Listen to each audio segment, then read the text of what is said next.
Hey guys, Aaron and Alex Dorr here with Georgia Gun Owners, and we have some fantastic news for the members of GGO Nation. It didn't even take 24 hours for Speaker of the House, Jon Burns, to realize that he messed with the wrong senator from Northwest Georgia. Guys, Speaker Jon Burns has just announced he has waved the white flag of surrender. He has cried like a little girl and announced that henceforth and forevermore, Senator Colton Moore has complete access to the Georgia House floor during these joint sessions in particular. Alex, I think Jon Burns definitely is too old to understand the impact that Elon Musk's X platform is going to have on his political stars. Yeah, Burns thought that there were going to be a handful of people, the political insiders, the pundits there at the Capitol that would know what happened, maybe a little blurb in the AJC, maybe a picture of Colton Moore in handcuffs with no background. He did not expect 4.5 million views of his goons, his thugs, abusing and assaulting a state senator there in front of the House chamber. So the moment that the world saw what was happening to Burns, the world came after Burns. Yeah, and that was one platform. There is well in excess of 15 million people now who have seen the video of Colton Moore, Senator Colton Moore, being thrown to the ground like a dog, arrested by state patrol, and perp-walked out of the state capitol. You know, for those who weren't there yesterday, you might not know, Alex, you were there all day on behalf of Georgia Gun Owners, doing what we do, fighting for gun rights in the state capitol. And I've got a short little clip here. I'm just going to play. It's only 13 seconds long. And it just shows it's a timeless video of one man standing up to a freaking tyrant. I'm going to hit play right now.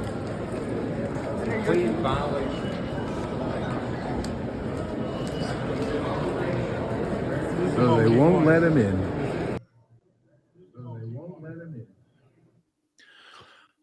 Thrown to the ground, handcuffed, and perp-walked down all 3 flights of stairs, taken to jail. You, Alex, were there, and you bailed him out. Not that was planned. We're just like, well, heck, if they're going to charge him, we got to find some bail money. And thank God you were there, can get to an ATM or to the bank right away. But this whole thing, just in some ways, Alex, it makes me encouraged because there is a fervor of freedom that is rising up, not just in Atlanta, not just in North Georgia, but across this country right now. You know, we're days away from Trump being, back in the White House. And there is a new sense we will not tolerate tyrannical crap like this.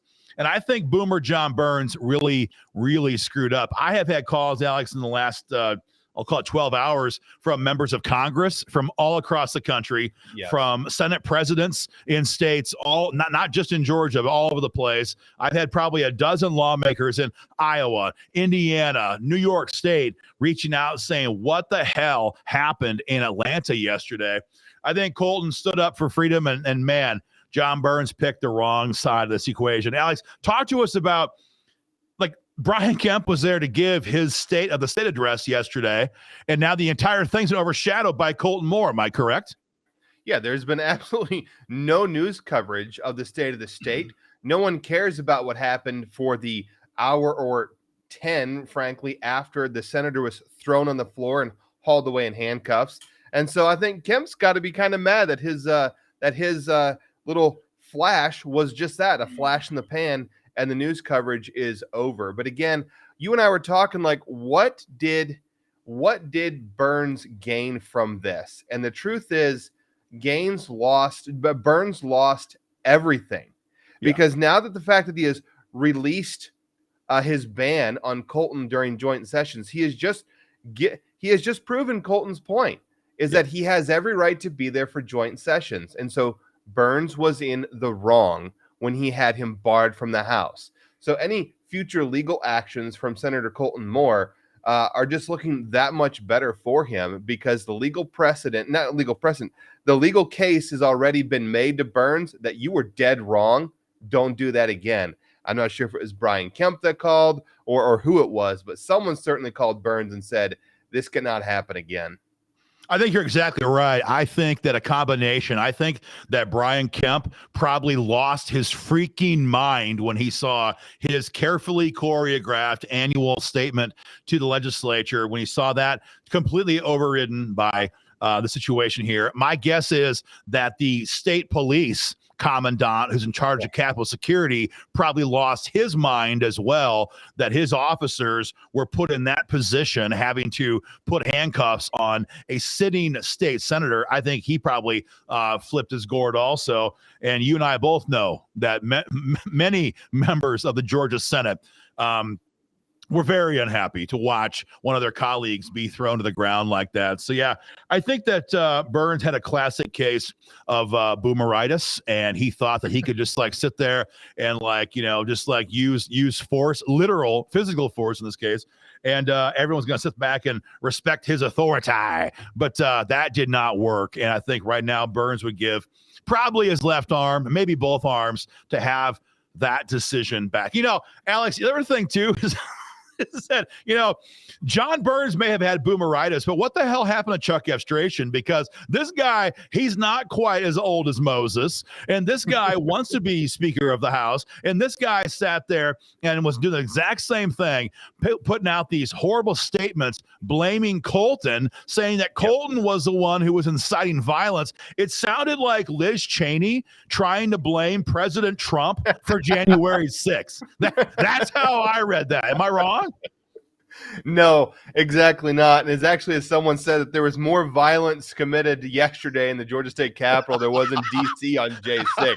That was the real violence of this nation and an act of tyranny in and of itself. But no, Chuck coming out and trying to back Burns, it seems to add credibility to what our sources have been telling us, that this actually wasn't Burns's agenda to block Colton Moore from the House, but Chuck Efstration, who was trying to pull strings and whisper in the ear, because if nothing else, Colton is the antithesis of Chuck Efstration. Colton fights for freedom. Colton has a backbone. Colton has a pair. Colton has principles. And, when you got weak little Twizzlers like Chuckles down there, right, is just nothing but enraged to see Colton walk the halls as a state senator. So he was not going to allow him into the House chambers. But again, we keep saying into the House chambers. It was not the Georgia House.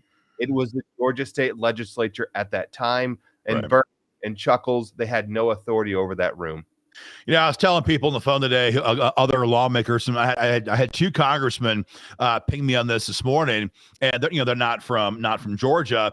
And I said, look, Colton Moore was a hero to grassroots Georgians prior to yesterday, and after yesterday, he's like a borderline a deity. I'm not in any way trying to to be blasphemous, but Colton Moore has entered a status in Georgia politics now that I have seen nobody enter into in decades and decades and decades. Sure, he's not the governor, granted, he's not a U.S. senator, but here's the guy who laid it on the line for Donald J. Trump against Fani Willis. Here's the guy who laid it on the line for gun owners across the state of Georgia. Here's a guy who was now arrested and put in the same jail that Donald J. Trump was put in. And frankly, anybody in Georgia who is, like I said, younger than about the age of Jon Burns, who was desperately looking for somebody who will fight for them, someone they can believe in, maybe not somebody who's perfect. I mean, these are tough things to navigate, but they know whatever else they know about this guy, Colton Moore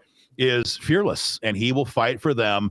And they're sensing the same type of resolve there as they sense from President Trump. And again, but talk about reading the freaking tea leaves wrong. That's why, Alex, I did not think that Jon Burns would follow through with this. I did not think they would dare arrest him, because the immediate and obvious ramifications of this would be a one-way road, and it would all be to benefit Senator Moore, which of course is benefiting Georgians. It's benefiting us. It's giving power back to the people, which is what Colton Moore stands for. Guys, that's why GGO has made Senator Colton Moore our lead bill sponsor in the Senate for years now. That's why GGO plays so heavily in Colton Moore's area, informing gun owners about what he has done for them when he's primaried or in general elections. And Alex, in my opinion, that's why Colton Moore won his last reelection by, what was it? Was it 50% of the vote? Was it 60%?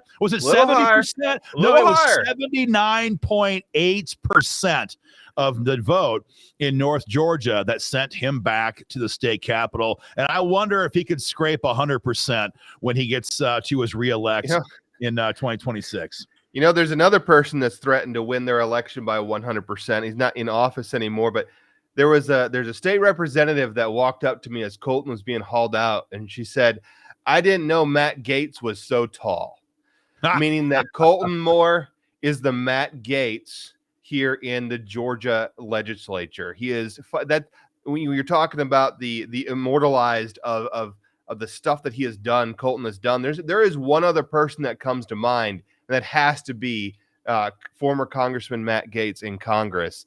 And yes, we have that now here ourselves in the state of Georgia.